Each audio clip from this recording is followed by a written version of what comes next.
here has used Scratch? Okay, so not enough hands going up, not enough hands going up. Scratch was developed by a group of people working at MIT's Lifelong Kindergarten project.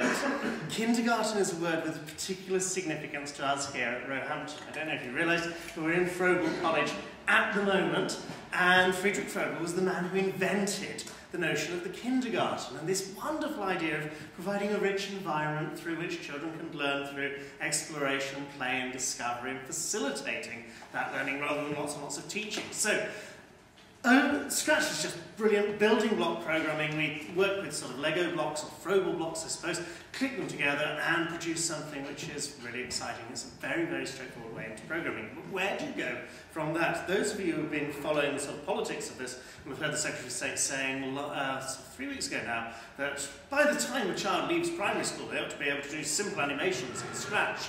And by the time they leave secondary school, able to produce their own iPhone apps or smartphone apps. Well, you know, year 3 is doing animations in Scratch already. You know, the learning curve is a really, really nice, gentle one for Scratch. I reckon by the time a child leaves primary school, they ought to be able to produce a reasonably straightforward, reasonably simple app for a smartphone. So what I'm going to do is show you how to do that using another tool supported by MIT. This is not Scratch. This is a thing which Google produced called App Inventor for the Android platform.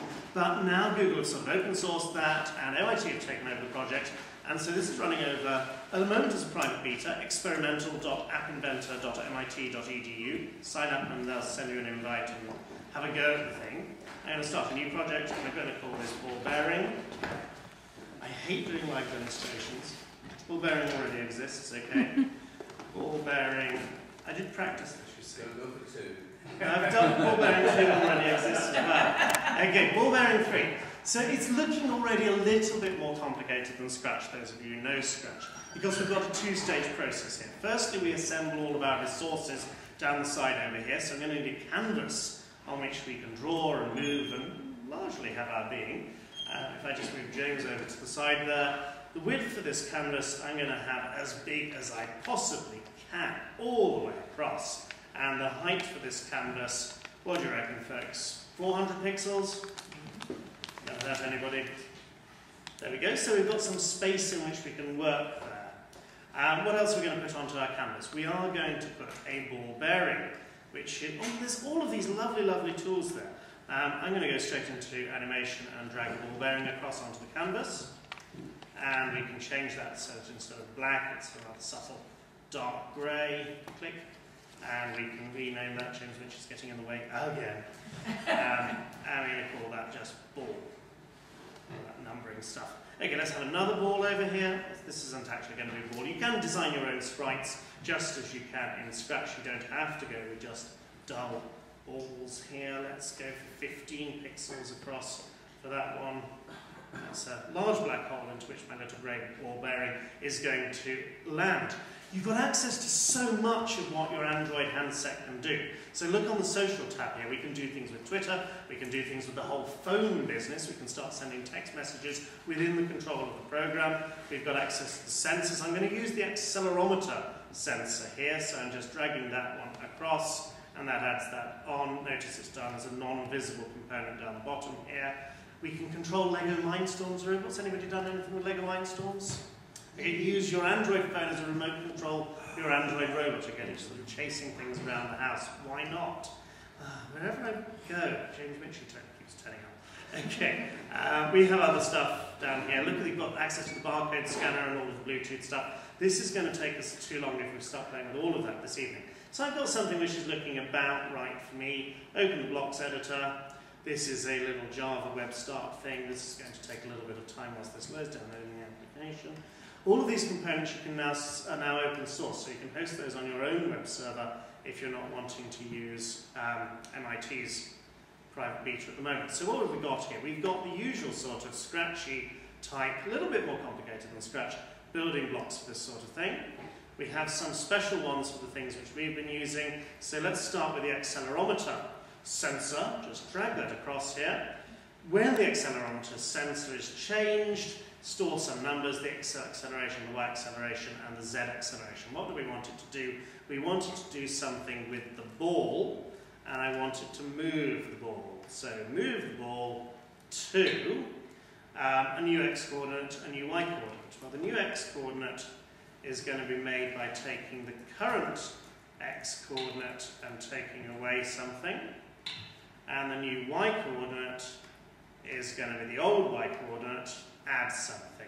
A little bit of play and experimentation, you figure out exactly what's going on there, but I'm not going to go into that now. So where is the ball at the moment? We have some variables set automatically here. The old x coordinate, where is the ball at the moment? The old y coordinate, and then we're going to take away the x acceleration and add on the y acceleration. Don't ask me why the signs work in a different order. I suspect there's a very sound mathematical reason which people at Google and MIT would understand, but I wouldn't pretend to. What else are we going to need? Well, this game as it is at the moment, we've just got the ball rolling around the screen. Let's make it a little bit more exciting. Ball 1, which I failed to rename as the hole, when ball 1 collides with the other ball, oops, sorry, didn't mean to shout, we want something interesting to happen. What we're going to do then is move the hole. So we've got those move instructions somewhere. Ball 1, and ball 1 is touched. I want to move ball 1 to a new coordinates, and those we're going to calculate randomly. So this is going to be times something. This is going to be times something. What is it going to be times? The x coordinate is going to be based on how wide the canvas is. Canvas width. And the y coordinate, I hope people are thinking back to their GCSE or primary school, Key Stage 3 mathematics. Oh, I've taken the wrong thing, just put it in the bin. See what I mean about live demonstrations? Canvas 1. Canvas 1 height is what I'm looking for. There we go. And these can simply then be random fractions between 0 and 1. So that should put us into a random position somewhere on the canvas when the ball hits the hole. So far so good? Do you want to just pause for a moment and figure out what's going on there whilst I take my mobile phone, which happens to be an Android phone. Other phones are available, but they won't work with this. And plug that into the pooter. And is the camera picking this up? Yes, it is. Yeah, okay. Okay, it says companion software, not interested in that. Okay, that's my stopwatch, which I think you would have failed to get going at the start. I'm hoping, oh yeah, and then I've got to do connect to device. Okay. And we have a little yellow thing here. What about these Android phones? Will you be able to get a set in school so that everybody in Year 6 could have a go with one of these? I have people shaking their heads here. There is an emulator. You can do all of this on the desktop. So I've got the access to. That's already 7 minutes. Okay, well, if this connects to the phone, then I'll show you the live demonstration. I'm going to give it a couple of minutes more to download the whole thing over the phone. Phone memory card connected. That doesn't look helpful. So I'm out of time, says Andy. Oh, yes, the app started.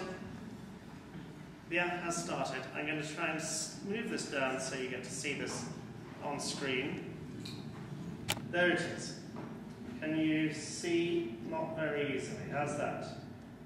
Vaguely. Up a bit. Up a bit? What should we about? There. And so that's that app which I just